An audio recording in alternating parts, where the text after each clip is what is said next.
बाबा जय गुरुदेव जी महाराज के उत्तराधिकारी पूज्य महाराज जी का सत्संग होगा। इसलिए आप सभी प्रेमी भाई बहन अपने स्थान से चलकर मंच के सामने आकर अपना अपना स्थान ग्रहण कर लें। जय गुरुदेव।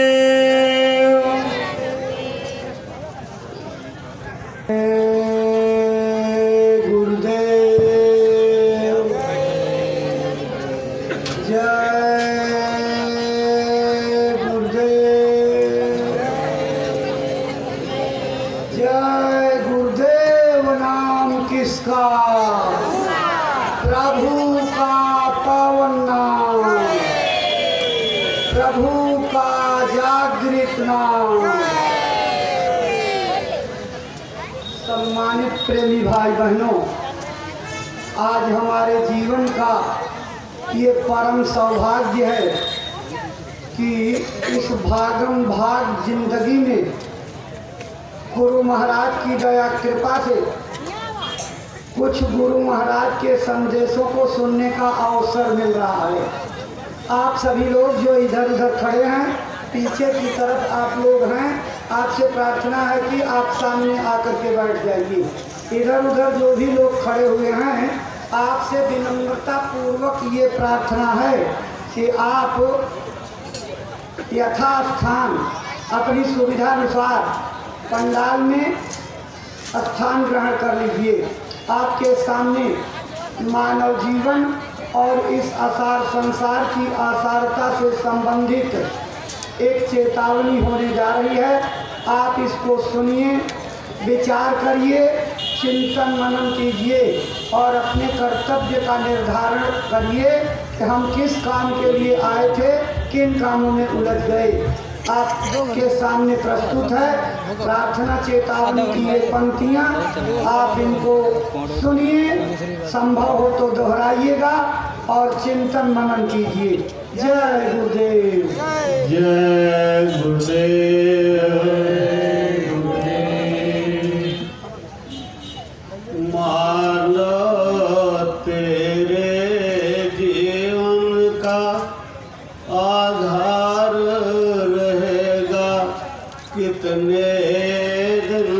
मानो तेरे जीवन का आधार रहेगा कितने दिन।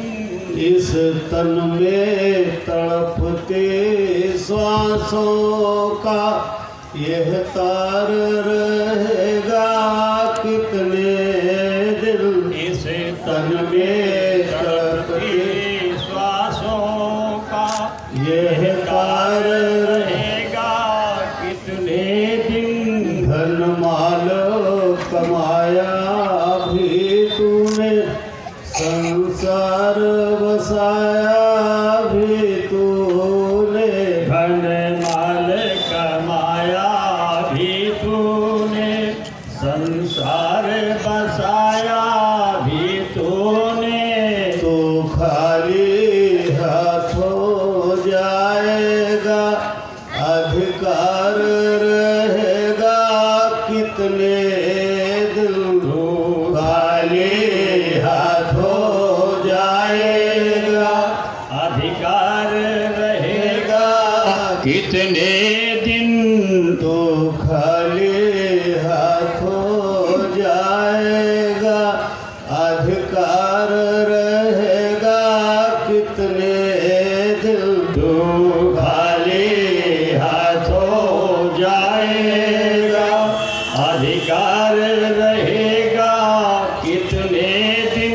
माता हो पिता या पत्नी हो, लड़का हो अपना भाई हो। माता हो पिता या पत्नी हो, लड़का हो अपना भाई हो।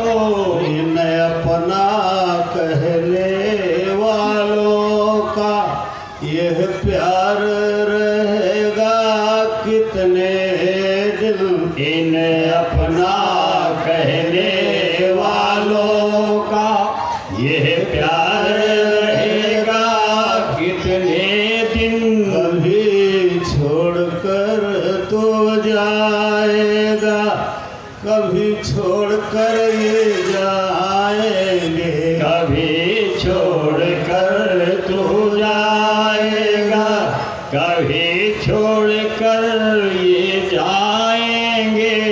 इन्हें अपना कहने वालों का यह प्यार रहेगा कितने दिन। इन्हें अपना कहने वालों का यह प्यार रहेगा कितने दिन।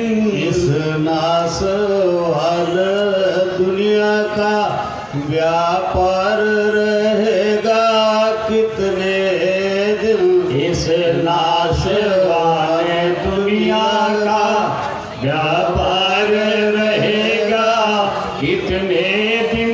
लो ऐठ ऐठ कर चलता तू, किस्मत में फूला फिरता तू। क्यों ऐठ ऐठ कर चलता तू, किस्मत में फूला फिरता तू। किस्मत में फूला फिरता तू। किस्मत में फूला फिरता तू। जो नशा चढ़ा है जो तुझे पर ये यार रहेगा कितने दिन। ये नशा चढ़ा है जो तुझे पर ऐ यार रहेगा कितने दिन। इससे तो खोज गुरु की कर, वही तुझे बतलाएंगे। इससे तू खोज गुरु की कर, अब वही तुझे बतलाएंगे। इस पार रहेगा कितने दिन, उस पार रहेगा कितने दिन। इस पार रहेगा कितने दिन, उस पार रहेगा कितने दिन। मानो तेरे जीवन का आधार रहेगा कितने दिन। मानो तेरे जीवन का आधार रहेगा कितने दिन। इस तन में तड़पती सांसों का यह तार रहेगा कितने दिन। इस तन में तड़पती श्वासों का ये तार रहेगा कितने दिन। जय गुरुदेव। जय गुरुदेव। प्रेमी भाई बहनों, अभी आप सुन रहे थे, तू इससे खोज गुरु की कर, अब वही तुझे बतलाएंगे। इस पार रहेगा कितने दिन, उस पार रहेगा कितने दिन। वास्तव में ये शरीर इस पार से उस पार जाने के लिए मिला, और इस पार से उस पार जाने के लिए रास्ता संत सतगुरु से मिलता है, और उस रास्ते के मिलने के बाद ही हम कमाई करके इस पार से उस पार जा सकते हैं। इस नाशवान संसार की असारता क्या है, इसको दर्शाती हुई एक चेतावनी आपके सामने और प्रस्तुत है। आप सुनिए, दोहराइएगा और चिंतन मनन कीजिएगा। तो प्रस्तुत है आपके सामने ये चेतावनी। जय गुरुदेव। जय गुरुदेव। जय गुरुदेव। छोड़ कर संसार जब तू जाएगा,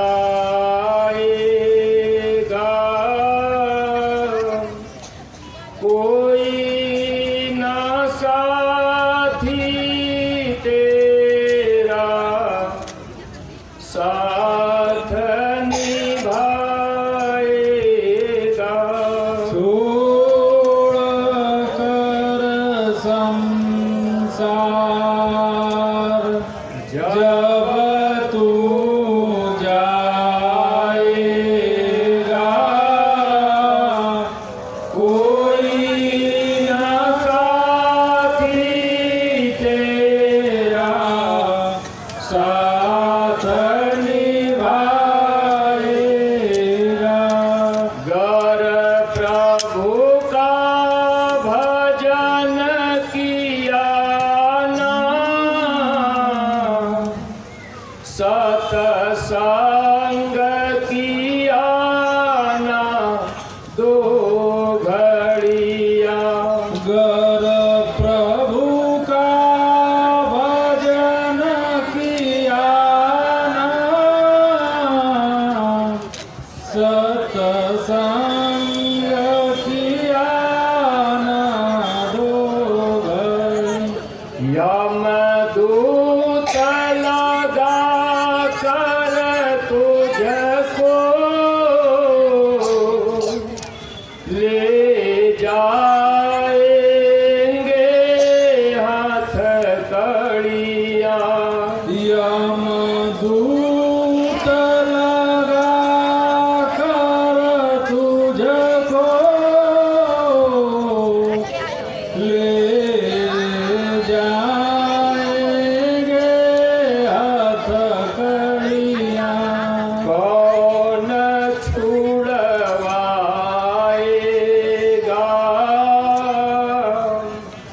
कोई न साथी तेरा साथ निभाएगा। छोड़ कर संसार जब तू जाएगा कोई न साथी तेरा साथ निभाएगा। इस पेट भरन के खातिर तू पाप कमाता निस दिन।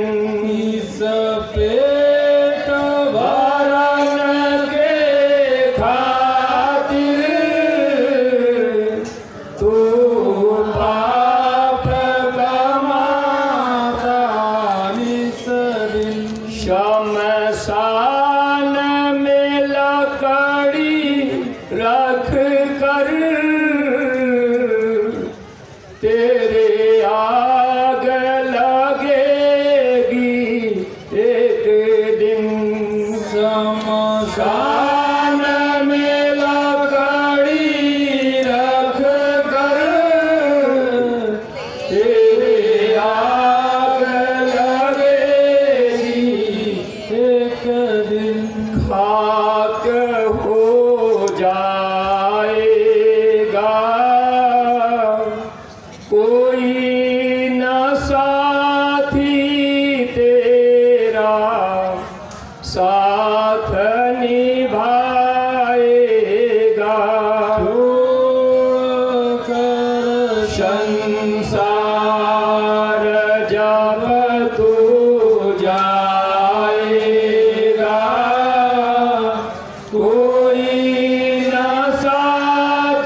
साथ निभाएगा।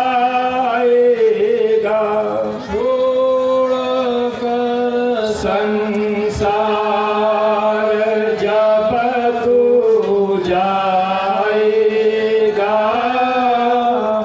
कोई न साथी तेरा साथ निभाएगा। सतसंग की बहती गंगा तू इसमें लगा ले गोता। सतसंग की बहती गंगा तू इसमें लगा ले गोता। वरना इस दुनिया से तू जाएगा एक दिन रोता। वरना इस दुनिया से तू जाएगा एक दिन रोता। फिर पछताएगा,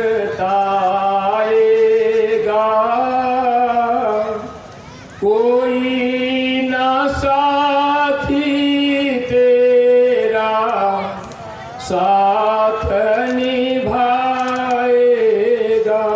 छोड़ कर संसार जब तू जाएगा, कोई न साथी तेरा साथ निभाएगा। गुरुदेव चरण में निस दिन तू प्रीति लगा ले वंदे। गुरुदेव चरण में निस दिन तू प्रीति लगा ले वंदे। भगवान चरण में निस दिन तू प्रीति लगा ले वंदे। भगवान चरण में निस दिन तू प्रीति लगा ले वंदे। कट जाएंगे सब तेरे यह जन्म मरण के फंदे। कट जाएंगे सब तेरे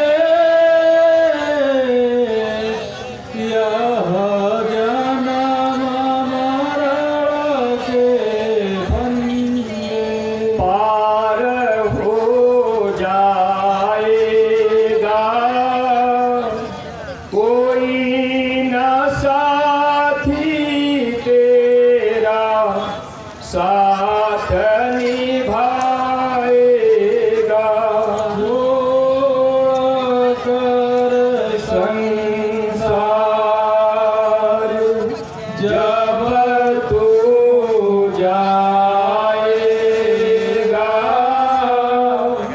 कोई न साथी तेरा साथ निभाएगा। जय गुरुदेव, जय गुरुदेव। सम्मानित प्रेमी भाई बहनों, इस चंद रोजा दुनिया को छोड़ करके सबको जाना है। यहाँ किसी को अस्थायी तौर पर नहीं रहना।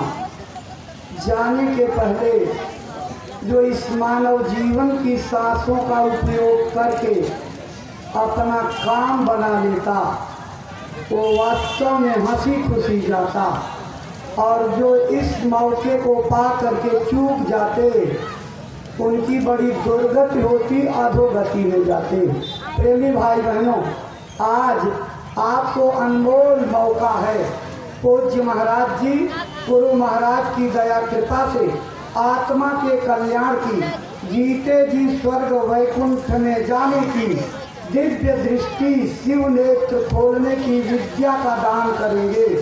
सरल से सरल मार्ग पा करके आप अपने खेती गृहस्थी में रहते हुए बाल बच्चों के बीच में रह करके अपने उत्तरदायित्वों का निर्वाह करते हुए इसी शरीर में बैठ करके जिंदा रहते हुए प्रभु मालिक का दर्शन दीदार कर सकते हैं। ये भारत की सनातन अध्यात्म विद्या है जिसका राज पहुँचे हुए महात्माओं से मिला करता है। आज उस दौलत को पाने का मौका है। आप इत्मीनान से वचन वाणियों को, एक एक वचनों को चित्त दे करके सुनिएगा। पूज्य महाराज जी का आगमन मंच पर होने जा रहा है। आप अपने स्थान पर खड़े होकर के पूज्य महाराज जी का स्वागत, अभिनंदन, वंदन करेंगे। अपने गुरु महाराज के श्री चरणों में श्रद्धा सुमन अर्पित करके दया कृपा और संभाल की प्रार्थना करते हुए पूज्य महाराज जी।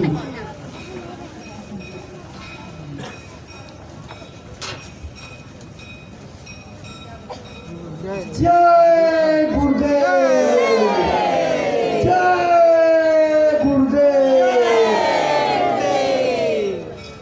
आप सबको बैठने का संकेत हो गया है। आप अपने स्थान पर सम्मानजनक तरीके से बैठ जाइए।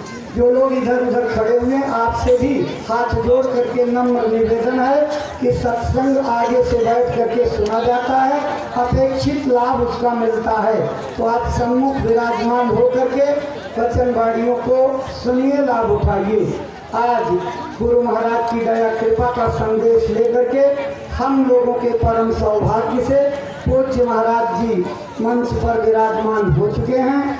उनके श्री चरणों में नम्र निवेदन आग्रहपूर्ण तरीके से करते हैं कि वो जो संदेश अपने मथुरा आश्रम से लेकर के चले हैं 26 दिवसीय दौरे पर, अपनी अमृतवाणी से हम प्रेमी भाई बहनों को सुनाने समझाने की कृपा करें, ताकि उनकी वचन वाणियों से प्रेरणा प्राप्त करके हम लोग अपने मानव जीवन की सांसों का उपयोग करके इसे कामयाब और सफल बना सकें। परम श्रद्धेय पूज्य महाराज जी।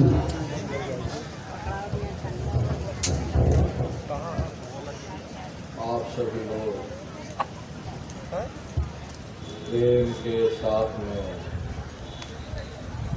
मालिक के पावन नाम का उच्चारण करेंगे। बोलो जय गुरुदेव,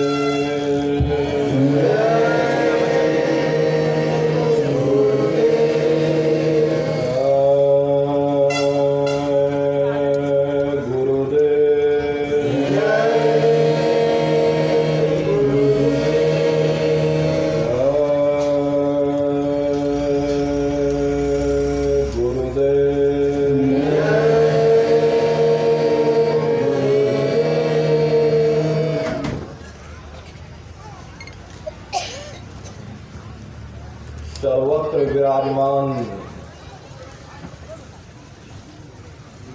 शब्द स्वरूप परम पूज्य स्वामी जी महाराज के श्री चरणों में कोटि कोटि नमन प्रणाम करते हुए प्रतापगढ़ की धरती पर इस सत्संग समारोह में उपस्थित सभी सत्संगी धर्म प्रेमी भाई बहनों को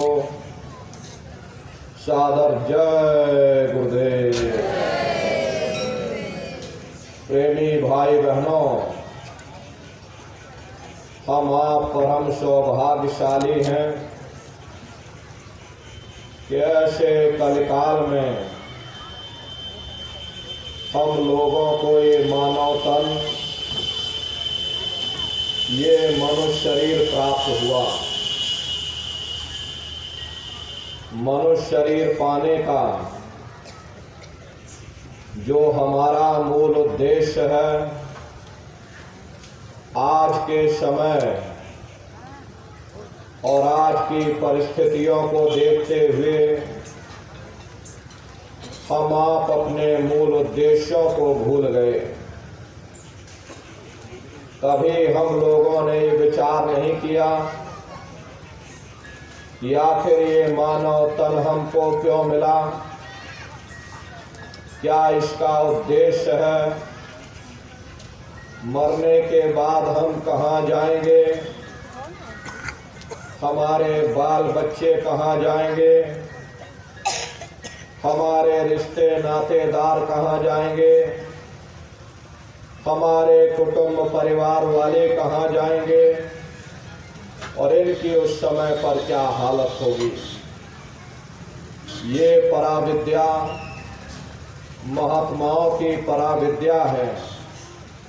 हम आप इस जड़ संसार में फंस करके उस पराविद्या से अनभिज्ञ हो गए और अपने मूल उद्देश्यों को भूल गए। अपने वादे को हम आप भूल बैठे।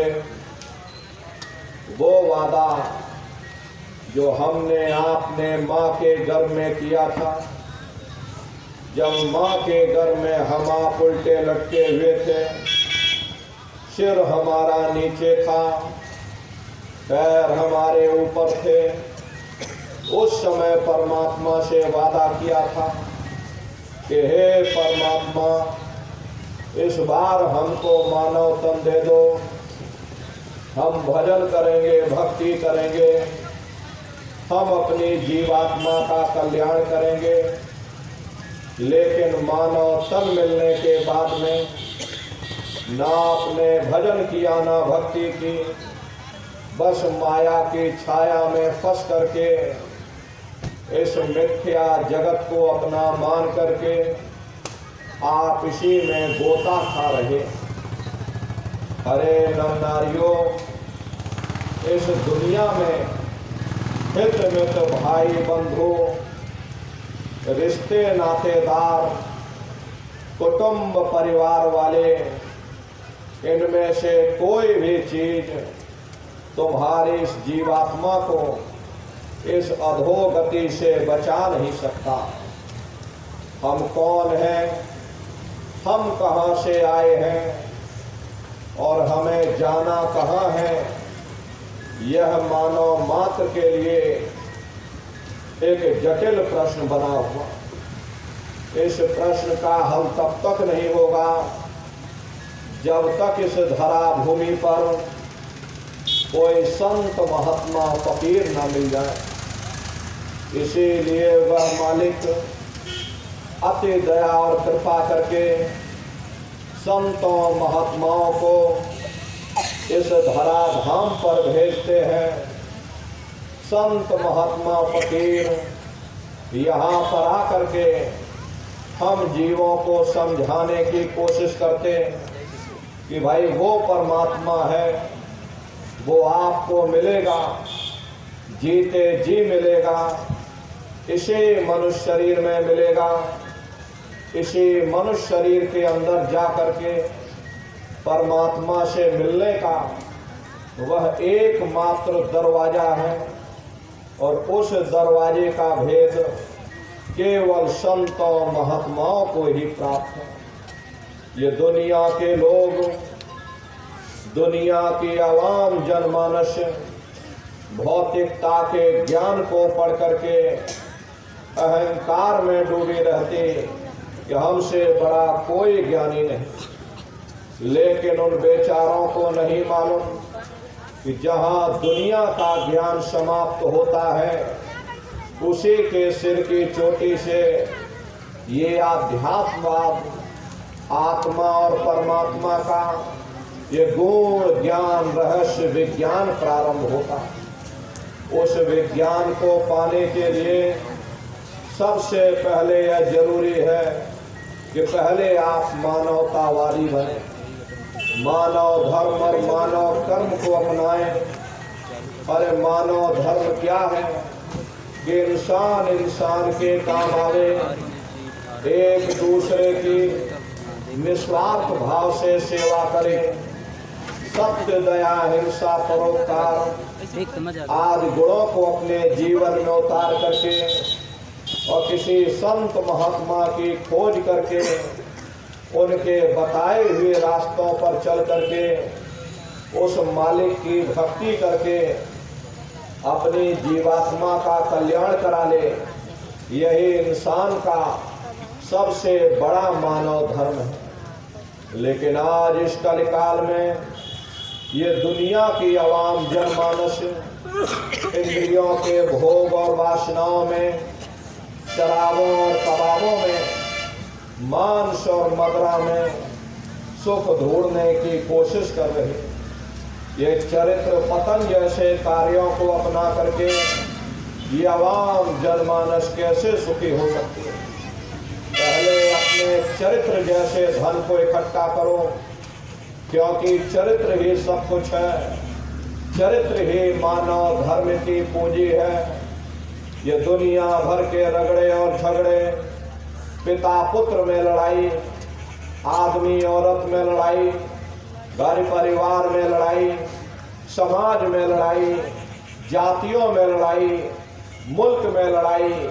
अरे नर-नारियों, ये इंसानों का काम नहीं, ये हैवानों का काम है। इसलिए पहले आप इंसान बनो, चरित्रवान बनो, महात्माओं के समीप आओ, वे जो दया का प्रसाद दें उसे खुशी खुशी लेकर के अपने निज घर को जाओ, जहाँ न फिर जन्मना है और ना ही फिर मरना। इसीलिए हमारे गुरु महाराज परम संत बाबा जय गुरुदेव जी महाराज ने आवाम जनमानस के बीच में ये आवाज लगाई है कि इंसानों, तुम अपने दीन ईमान पर वापस आ जाओ और इस जिस्मानी मंदिर में बैठ करके भगवान का सच्चा भजन करो, खुदा की सच्ची इबादत करो, जिससे तुम्हारी ये जीवात्मा, ये रूह नरकों में, दोजख में जाने से बच जाए। अरे हम माने न माने, लेकिन संत महात्मा त्रिकालदर्शी होते, वे सब कुछ जानते हैं। अगर हम उनके वचनों को मान जाएंगे तो हम लोग बच जाएंगे, नहीं तो खाई और खंदक में जाकर गिर जाएंगे। इसीलिए अभी वक्त है उस मालिक से सच्ची प्रार्थना करने का, खुदा के सामने अपने गुनाहों की माफी मांगने का। हर धर्म मजहब के नाम पर लड़ने झगड़ने का नहीं, जात और बिरादरी के नाम पर लड़ने झगड़ने का नहीं। हमने बहुत लड़ लिया, बड़े बड़े झगड़े और फसादें की, बड़े बड़े नुक्ताचीनी की, सिवाय नफरत के हमको क्या मिला? नफरत की ऐसी ज्वाला जली जिसमें घर जल गया, परिवार जल गया, समाज जल गई, जातियां जल गई, अब सारा देश जल उठा। इसीलिए सारी मानवता बहुत थक गई। हर कोई ऐसी छांव चाहता है जहां उसे ठंडक मिले, शांति और सुकून मिले। ये सब वहीं मिल सकते हैं जहां शांति के संदेश होते, सुकून के संदेश होते, मानव धर्म और मानव कर्म के संदेश होते। और ये संदेश केवल संत महात्मा फकीर देते हैं, जो समदर्शी होते हैं, जो समस्त जीवों के अंदर उस प्रभु के अंश को देखते हैं। ऐसे समदर्शी उन महात्माओं की खोज करो। ये मत देखना कि महात्मा किस जाति के हैं, महात्मा किस बिरादरी के हैं। अरे जातियां कर्म के अनुसार बनाई गई, जन्म के अनुसार नहीं। मनुष्य की एक ही जाति है, वो है मानव जाति। और इसी मानव जामे में बैठ करके हमें उस मालिक की भक्ति करनी है। अरे नर नारियों, सुपच जात के भंगी थे, रैदास जी जात के हरजन थे, मीराबाई जात की छत्राणी थी। अगर वे सब उस मालिक को प्राप्त कर सकते हैं तो आप भी उस मालिक को प्राप्त कर सकते हैं। लेकिन बगैर महात्माओं के, बगैर मुर्शिद के कोई भी जीव इस संसार समुद्र से ना कोई पार हुआ और ना ही कोई हो सकता। ये समुद्र ऐसा है जिसके ना इस किनारे का पता न उस किनारे का पता, अरे कोई नहीं जान सकता ये दुनिया कब बनी, कितनी बार प्रलय और महाप्रलय हो गई। लेकिन इतना जरूर मालूम है कि जिस दिन से दुनिया बनी है हम आप यहीं पर धक्का खा रहे। अगर इधर से हवा चली, नैया हमारी उधर चली गई, अगर उधर से हवा चली, हमारी नैया डगमगाते हुए इधर चली गई। न जाने कितने युग और कल्प बीत गए, लेकिन हमारी ये नैया आज तक इस भवसागर से किनारे नहीं लगी। इसलिए नर नारियों, सौभाग्य से वक्त का इतना बड़ा वरदान आपको मिल गया, ये मानव तन आपको मिल गया। न जाने किस महात्मा की दया हो गई, न जाने कौन से जन्म जन्मांतरों के शुभ पुण्य कर्मोदय हो गए, आपको ये मानव तन मिल गया।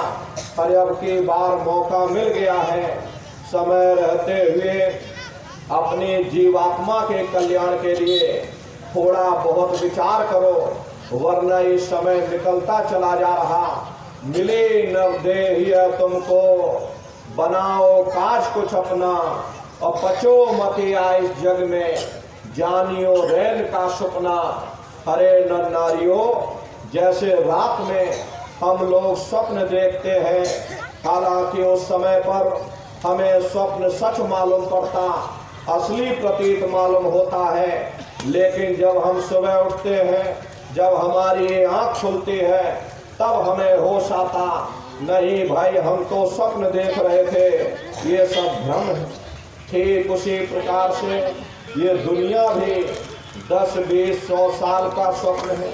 अब आप कहोगे हम जाग रहे, परंतु प्रेमी भाई बहनों, ऐसा हरगिज नहीं है। जिस दिन मौत का वक्त आएगा, अरे आप रोगे, हाय हाय करके चिल्लाओगे कि हाय हमने सारी जिंदगी यूं ही स्वप्न में गुजार दी, जागने का समय अभी आया, जो कुछ करना है अभी करना। लेकिन प्रेमी भाई बहनों, अब पछताए होत क्या जब चिड़िया चुग गई थे। प्रेमी भाई बहनों, जैसे मरीज को मिश्री कड़वी लगती है, हालांकि मिश्री कड़वी नहीं होती, बल्कि मरीज के मुंह का जायका कड़वा होता। उसे चाहे कितने अच्छे अच्छे भोजन करा दो, हलवा पूड़ी पकवान बना करके खिला देना, उसे अच्छा नहीं लगेगा। ठीक उसी प्रकार से यह मनुष्य भी इंद्रियों के भोग और वासनाओं में, शराबों और कबाबों में, मांस और मदरा में इस कदर से फंसा हुआ, यहाँ से निकलना दुश्वार हो गया। अरे निकलना तो दूर की बात रही, उस मालिक की ओर ध्यान ही नहीं जाता, शब्द या नाम की तरफ किसी का ख्याल तक नहीं जाता। और अगर भूले भटके चला भी जाए तो दुनिया की लज्जतें, दुनिया की वासनाएं, दुनिया का मोह और प्यार हमें खींच करके वापस दुनिया में लाकर डाल देता। अरे महात्मा करे तो करे क्या, अरे महात्मा दवा देते हैं मगर आप लोग खाते ही नहीं। जैसे डॉक्टर मरीज को दवा देता और अगर मरीज खाए ही ना तो बताओ वह स्वस्थ कैसे हो सकता।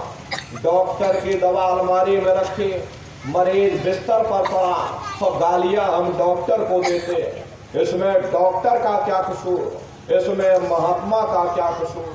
प्रेमी भाई बहनों, जब तक हम अपने आप की गलती नहीं देखेंगे हम कभी कामयाब नहीं हो सकते। महात्मा प्रेम से हम जीवों को समझाते कि भाई देह और गृह सब झूठा, भरम में काहे को खपना, ये घर बार हमारा अपना नहीं, अरे पराया देश है, ये सराय खाना है, ये मुसाफिर खाना है, ये शरीर भी तुम्हारा अपना नहीं, ये भी काल का पिंजरा है, किराए का मकान है, पराया मकान है। किसी को 40-50 साल के लिए मिला, किसी को 80-90-100 साल के लिए मिला। अरे जितने जितने श्वास उस मालिक ने बख्शे हैं, उसे भुगतने के बाद में हमें शरीर को यही छोड़ जाना।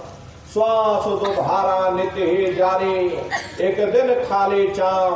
हरे नर नारियों, एक तालाब पानी से चाहे कितना भी क्यों ना भरा हो, आप एक छोटी सी नाली काट कर खोल दो तो सारा पानी ही तालाब से बाहर निकल जाएगा। ठीक उसी प्रकार से हमारा ये शरीर भी श्वासों का भंडार है। जब तक श्वासों का भंडार जारी है, हम दुनिया के कामकाज में फंसे हुए, दुनिया के कारोबार में उलझे हुए, लेकिन जिस वक्त ये श्वासों का भंडार खाली होगा, अरे टेलीफोन खड़क जाएंगे, तार पहुंच जाएंगे, संदेश पहुंच जाएंगे, सब रिश्ते नातेदार, सब कुटुंब परिवार वाले, सब अड़ोस पड़ोस वाले मिनटों सेकंडों में इकट्ठा हो जाएंगे।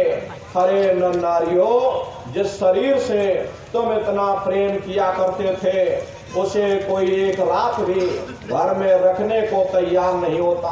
कंधों पर लटका करके शमशान भूमि पर छोड़कर आ जाते।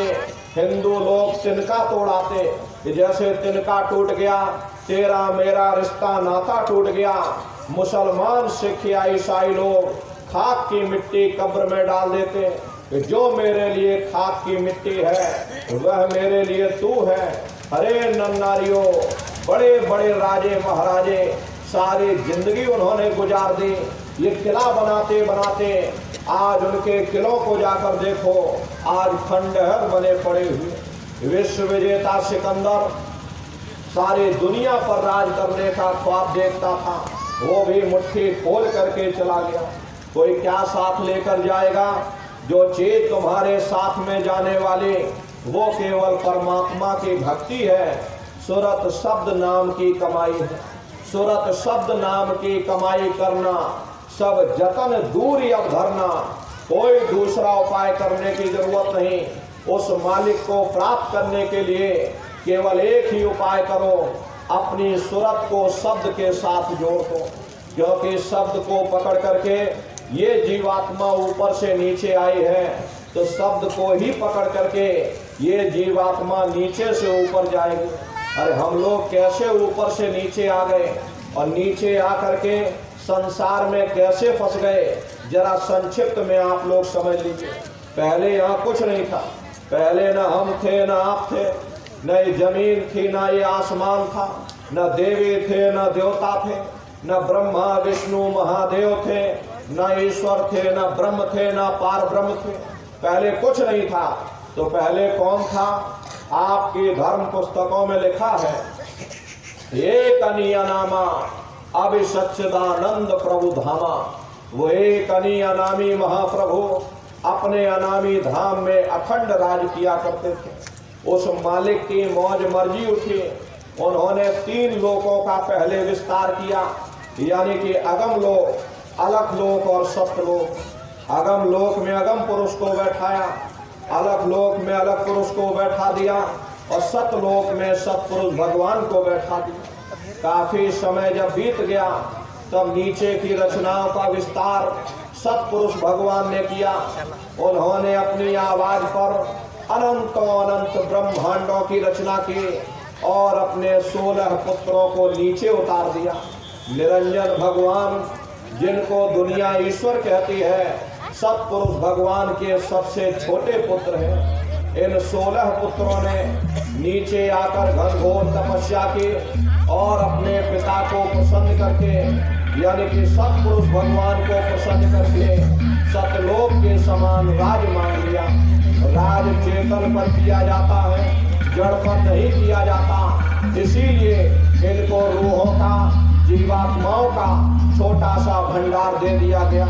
जब जीवात्माएं ऊपर से नीचे उतारी जाने लगी, जब हमको आपको ऊपर से नीचे उतारा जाने लगा, तो हम लोग घबराने लगे। उस समय पर सतपुरुष भगवान ने वचन दिया कि तुम जाओ, जाकर नीचे आराम से रहो और जब समय पूरा होगा तब तुम वापस चले आना।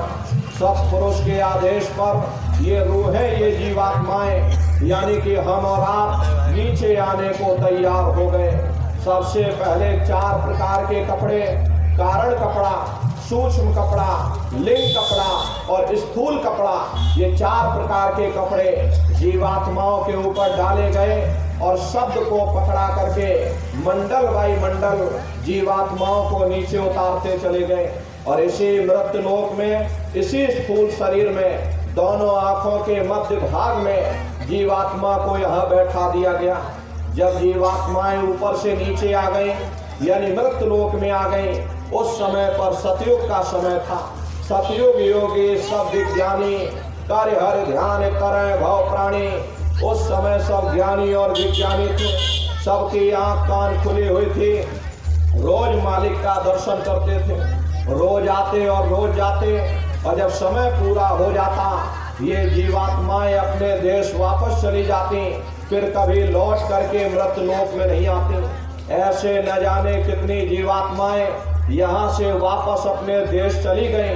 तब निरंजन भगवान ने विचार किया कि हमने इतनी मेहनत करके, इतनी तपस्या करके वरदान के रूप में सतपुरुष भगवान से जीवात्माओं का छोटा सा भंडार मांग लिया।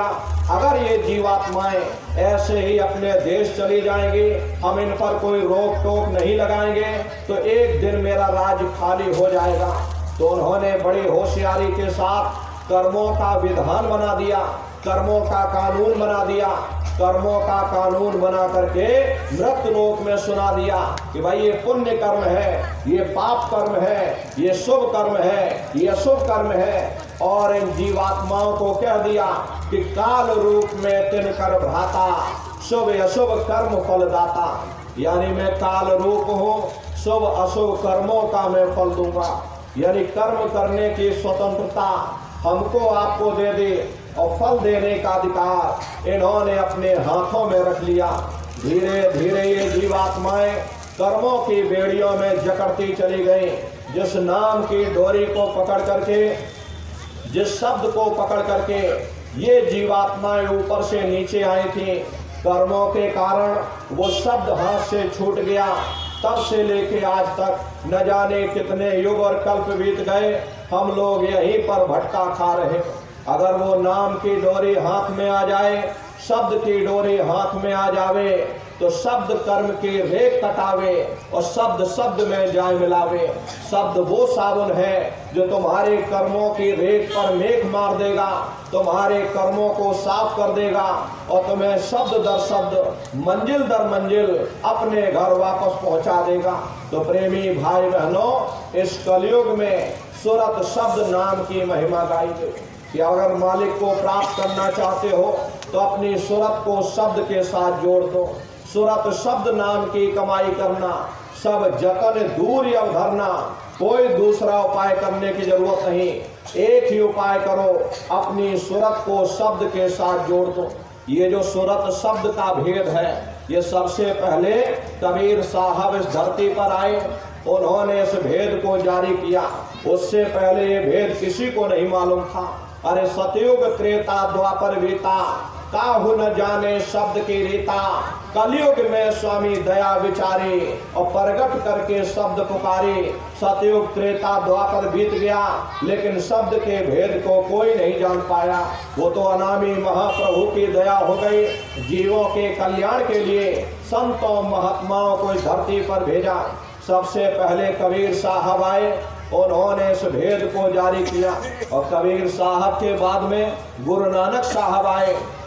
गुरु नानक साहब के बाद में और भी बहुत से महात्मा आए, कबीर, नानक, दादू दरिया, भीखा साहब रविदास जी, पलटू साहब जगजीवन जी महाराज। और इधर प्रेमी भाई बहनों, चित्रकूट के बगल में राजापुर गांव पड़ता है। राजापुर में गोस्वामी जी महाराज का जन्म हुआ, उन्होंने भी सूरत शब्द के भेद को जाहिर किया।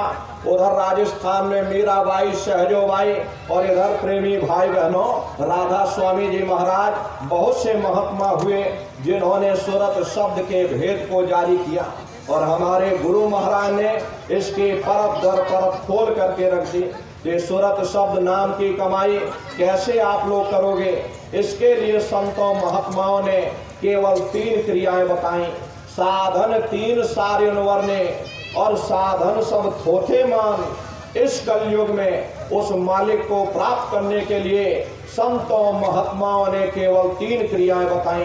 पहला है सुमरन, दूसरा है ध्यान और तीसरा है भजन। सुमरन कहते हैं उस मालिक को याद करना, ध्यान कहते हैं दृष्टि को एकाग्र करना, और भजन कहते हैं कान में उंगली डाल करके उस शब्द को सुनना, उस नाम को सुनना, उस आवाज को सुनना जो मालिक के घर से आवाज आ रही है। तो कैसे आप लोग सुमरन करोगे, कैसे आप लोग ध्यान करोगे और कैसे आप लोग भजन करोगे, अच्छी तरह से समझ लीजिएगा और घर पर बैठ करके आप लोग करिएगा। तो सबसे पहले सुमरन कैसे किया जाएगा, सुमरन करने के लिए एक माला आप लोग ले लीजिएगा।